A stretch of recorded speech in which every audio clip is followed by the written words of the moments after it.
Hi, you're listening to Engagement Drivers, presented by EveryoneSocial. Each week, we'll share actionable tips, strategies, and success stories that you and your teams can use to steer your brand, social, and employee engagement in the right direction. Hey everybody, Todd here, Director of Marketing at EveryoneSocial.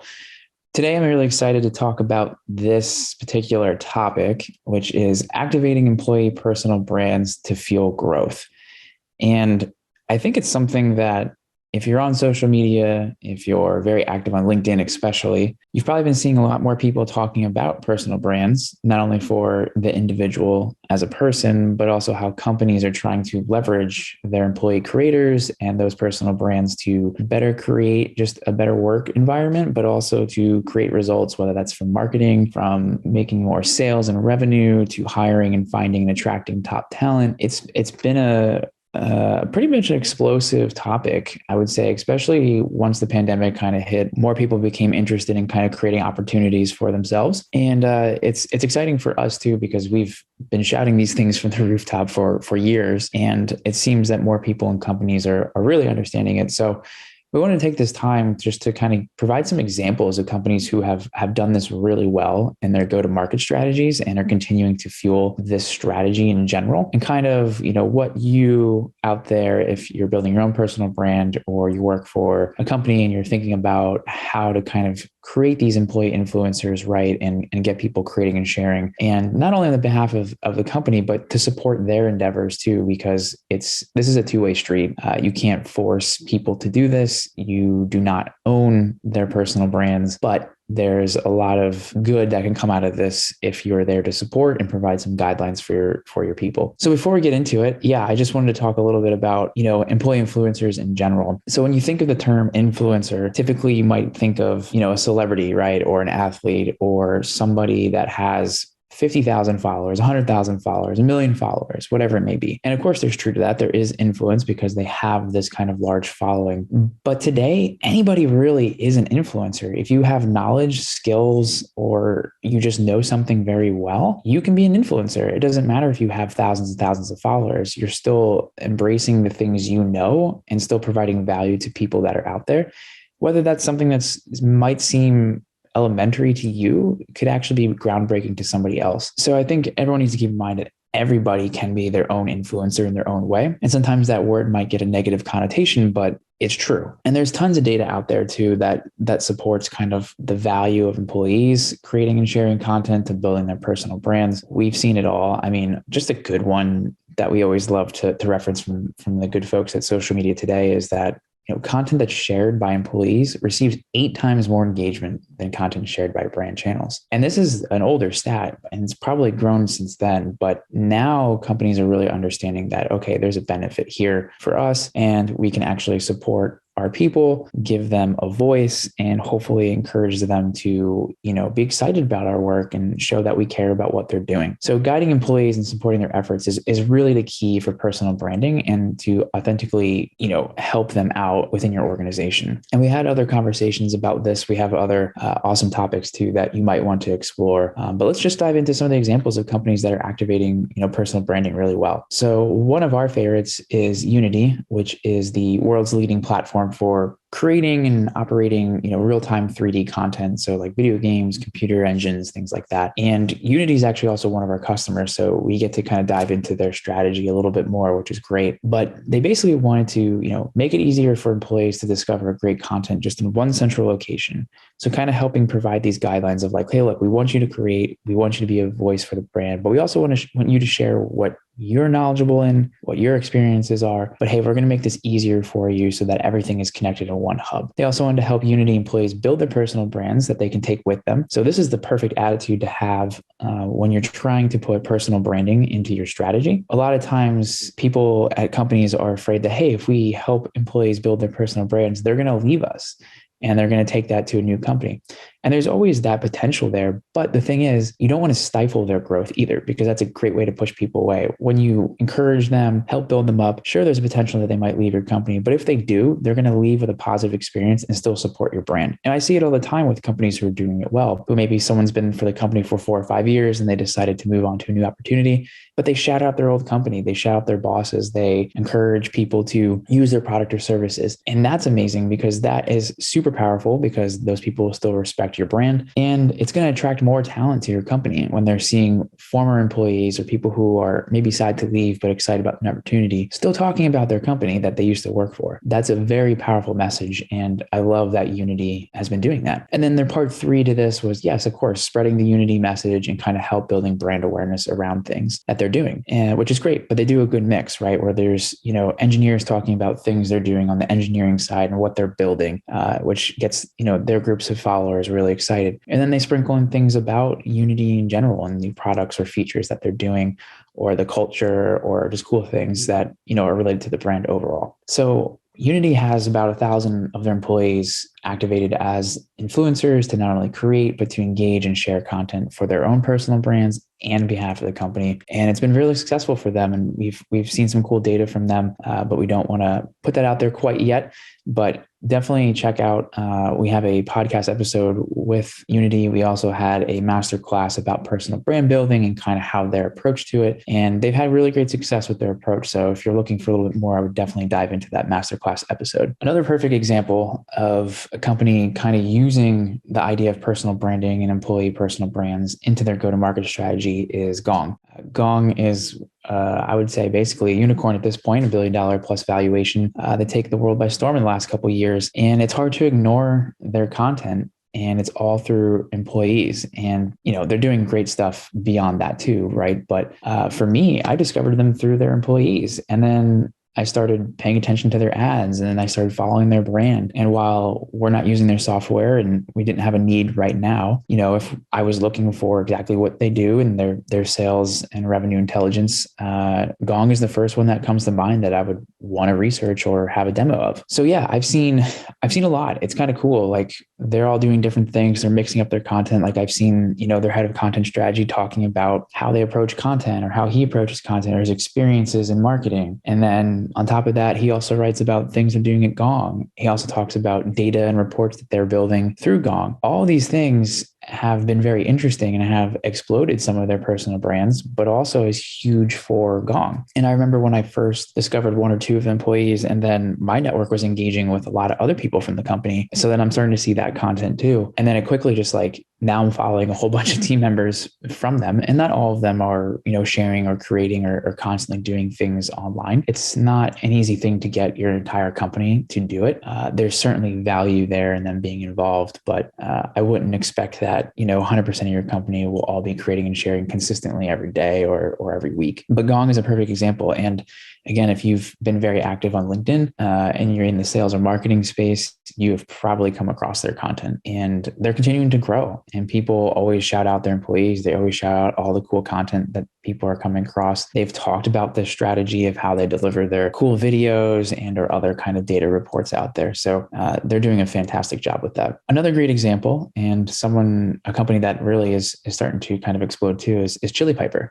So I've always been a big fan of creativity and kind of brands looking at social media in new ways. And I think Chili Piper has done a great job. If you look at their company page, it's been exploding in the last year or two, just really good content. But similar thing to Gong, they really take this culture of sharing and personal branding important, make it a key part of their company's success. And it's been another great distribution channel for them too, to not only, build a great culture that employees love to work for and know that they have the support for their personal brands, but then it's also empowering the success of Chili Piper too, right? And it's working really well. And I've, again, come across numerous people from this team creating and sharing content, talking about webinars, talking about podcasts, video clips, how they solve issues for customers. But then they also talk about their own journeys and things. A lot of times companies, when they're really looking to tap into this idea, for their strategy and utilizing personal brands more, they only want to push company content. And we say it's a mistake because employees get disengaged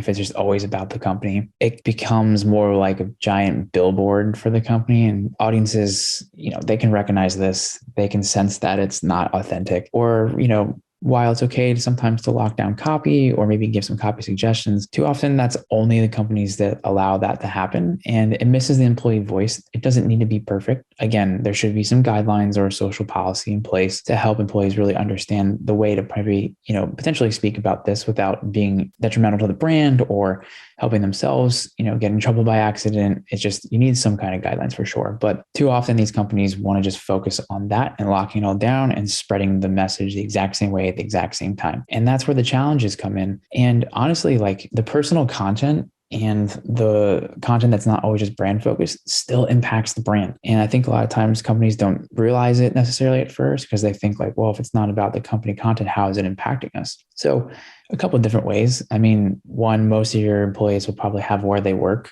have their company brand, maybe have a brand statement about their industry, the niche that they're working in.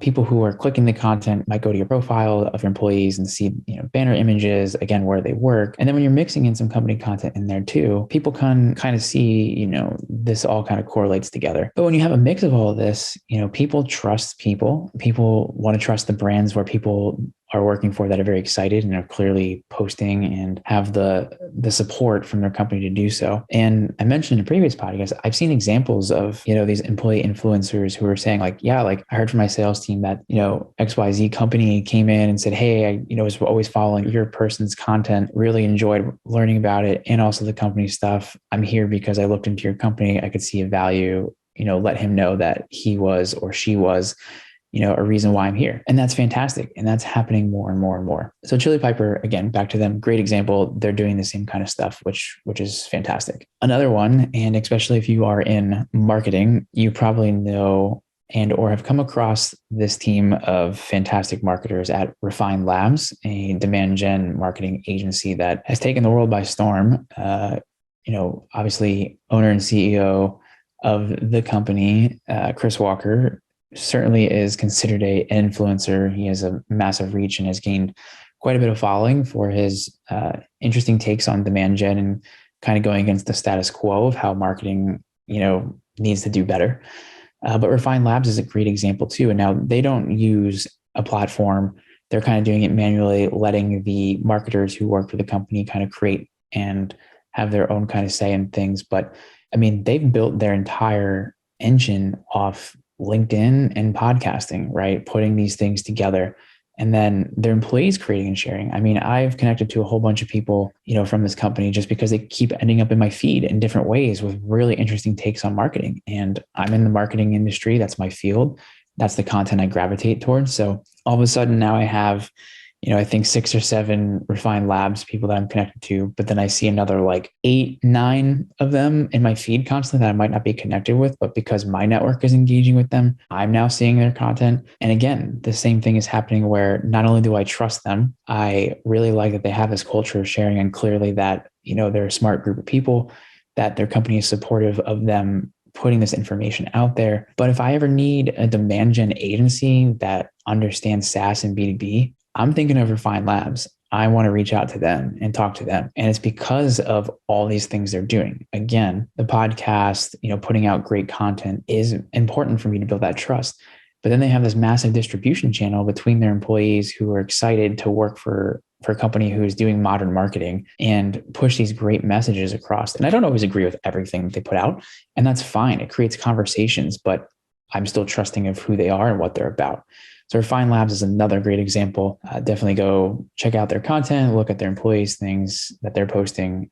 You'll definitely learn kind of about their strategy. And then another one that I wanted to talk through real quick is Dream Data. So Dream Data is a bit newer to me, and they're starting to kind of slowly get that growth. They were founded just a couple years ago, but I've now started to see some of their employees in my feeds because of my network starting to engage with their interesting content. They put a little bit of humor into things, and they're very kind of data centric about their product. It's really interesting stuff. And again, this is a company who is on the smaller side of things compared to some of the other examples here, but they're quickly reaching the right people because we're not a customer of theirs, but I'm definitely their demographic. And based on my network engaging with them, I'm now seeing a few of their employees who are posting and creating content. And I've looked into their company. I just went to their website, was checking things out. Now I could be on their remarketing list, right? I'm reading some of their content. I'm getting familiar with the people who work there. I think I follow maybe one or two of them currently. But again, it's kind of showing you this power of personal brands and how employees really can make a difference for things that you're doing. And we've been talking a little bit more too about how this is a great, not necessarily a complete substitute for advertising, because advertising is never going away. Paid media will always be kind of part of your strategy. But we've been talking a lot about how, look, like paid advertising is getting more challenging. It's getting more expensive. You're seeing some of the issues that arise, with some of these platforms where, the data isn't working correctly. There's manipulation in some of the clicks. Now, this doesn't mean you shouldn't do advertising at all. We do it. It's definitely about optimizing and putting creativity in place. But the thing that we're seeing is that instead of dumping millions and millions of dollars into this, you can put your time and a fraction of the cost into supporting your employee networks and employee social brands and making a culture about this and utilizing that to work with your paid advertising strategy. So, for example, if you have a couple hundred employees sharing, creating content, that's creating more brand awareness for you. Those networks are more receptible to ads they might see in their feeds because they're familiar with your brand. They've already put faces to that company, which is fantastic. Let's say those people are clicking or engaging away from that content to your website. Now they're getting on the remarketing list that could see very specific ads to them. And we see these two things just really working together nicely. And having that engine running is just a great way to make everything tie together better. And again, example for me too. I mean, with Gong, I was connected to their employee content first, and then I started getting some ads for it, but I was more receptive to the ads. And I probably was getting ads before because I am in their demographic, but I would just scroll past it because one, I'm attuned to just turning that stuff out. Like when I go on my feeds, especially social media, I'm not there necessarily to consume ads, but if the content or the ad is something familiar or interesting to me, I for sure will consume it. And that's what's happened with Gong. I mean, I wasn't familiar with them before, but the more I saw their employees, built kind of a trust with them and the content they're putting out. When I see a Gong ad about a blog post, a data report, or a product feature, I watch it or I engage with it. Again, they're not getting me to buy right now, but that's just because of our personal needs aren't there yet for it. But if it was something I needed for sure at that point, I would do that. And I would purchase, or I would request a demo, or, have a conversation with them or continuing to learn. So there's definitely some influence together that can help, really optimize your advertising with, obviously not having to spend as much. The interactions with your ads hopefully will get better because these audiences are building a rapport with your employees who they trust more and are willing to scroll down and stop. And yeah, it just influences everything else with advertising too. So, that's how we kind of look at it. But it's been amazing to see, these brands and these examples of companies who are doing it. And I know most of the examples here were software beyond Refine Labs as a marketing agency, but it's not just tied to one industry. Certainly it gets a little more challenging with maybe like financial services or healthcare, pharmaceuticals, just because of any kind of regulations or compliance. But even those industries can do really well with this kind of, content and employee personal brands, right? I mean, even for finances, right? Like certainly some of them need to have specific certifications to maybe give financial advice, but it doesn't have to be direct financial advice, right? Someone who works at a financial service company could talk about their interest, as a financial advisor doesn't want to give particular advice, but could start talking about the value of 401ks and investing for your retirement, right? Or talking about, what things you should pay attention to, in the economy. It's still advice, but it's not too particular that your company would have to be afraid of like, oh, they're representing us in the wrong way. The same thing with pharmaceuticals or healthcare. There's certainly careful things. And that's where a platform can really help because you can include policies, you can include any kind of hashtags or sentence disclosures, but you can still encourage the employee voice. It's just having these guidelines to keep it all accountable will be super helpful. So those are some of the brands that are doing really well, I think, with the employee personal branding kind of strategy and activating their own employees as influencers. And it's a growing concept. It's not going away. I think it's just going to get more important and kind of become one of those things that basically it's something your company needs to do, right? Every company is doing content. Every company is doing advertising. This is going to be that next kind of staple of a go-to-market strategy is encouraging and personal brand building and getting employees to share and create content. Will that happen this year with every company? Probably not. I think there's still a lot of people exploring it or learning about it and trying to understand it. But I think within, the next couple of years, you're going to really see this become a incredibly important piece to any company strategy. Yeah, hopefully that was interesting to everybody out there. Definitely go check out those brands we mentioned. You can search on LinkedIn, for people from there. You can see what they're posting. Look at the company brands, own social handles. Those are starting to grow because they're getting better reach. So yeah, I think it's worth exploring. If you have questions or you are interested in this further, I would say check out our content. You could follow us on social media, or if you're interested and want to see more about how, our product can really help harness this employee influence and do it in the right way, an authentic way, right? That's the key for us too, is we don't want people to just lock everything down and spam their networks. We want to build a strategy with you to really make this successful. Let us know. We're here to help and connect. But thanks for listening, everyone. And until next time, we'll see you later. Thanks for listening. We'll be back next week with more engagement insights. Want to know how EveryoneSocial can provide you with the tools needed to keep everyone at your company connected, informed, creating, and sharing? Visit EveryoneSocial.com to learn more.